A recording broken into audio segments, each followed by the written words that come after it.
নমস্কার, কলকাতা প্লেট থেকে বলছি। আজকে একটা এঁচোড়ের সহজ রান্না নিয়ে আসছি।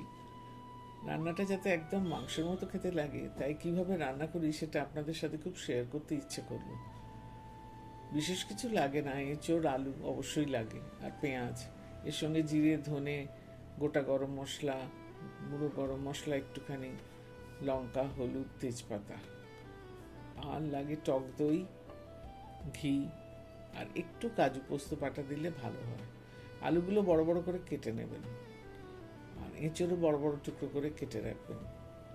এবার এঁচোড়টাকে সেদ্ধ করব, আপনারা সবাই করেন।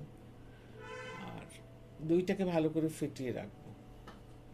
এবার একটা কড়ায় অনেকটা জল দিয়ে তাতে 2-4টে এলাচ, লবঙ্গ, দারচিনি, হলুদ, লঙ্কা, নুন, আপনার ইচ্ছে করলে একটু আদা রসুন বাটাও দিতে পারেন। এতে এঁচোড়ের মধ্যে সমস্ত মশলার স্বাদটা চলে যাবে। কেন বলছি এটা পরে আপনাদের আমি এক্সপ্লেন করব। এঁচোড়টা 70% সেদ্ধ হয়ে গেলে ওটাকে ছেঁকে জলটা বার করে দেবেন। তারপর আমরা রান্নার অন্য প্রসেসে যাব।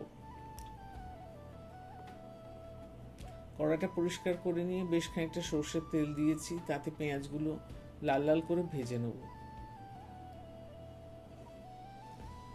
কুচো পেঁয়াজ বেরেস্তা যেভাবে ভাজা হয় সেইভাবেই ভেজে নেব। এটি খেতে খুব সুন্দর, একদম খাসি মাংসের মতো লাগে।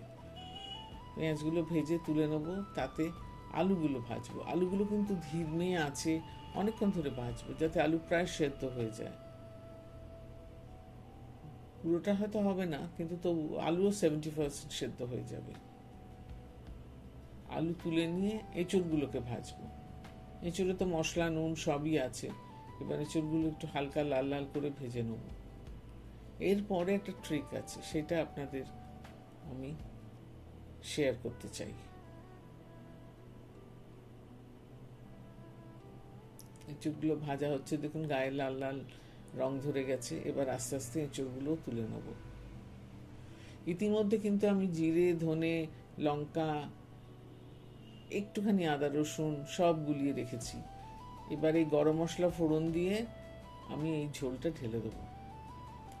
এইটা ঢেলে দিয়ে এটা ফুটতে দেবো, যাতে কাঁচা মশলার গন্ধটা চলে যায়। না ভাজলেও চলবে। পেঁয়াজ ভাজা একটু দিয়ে দেবো।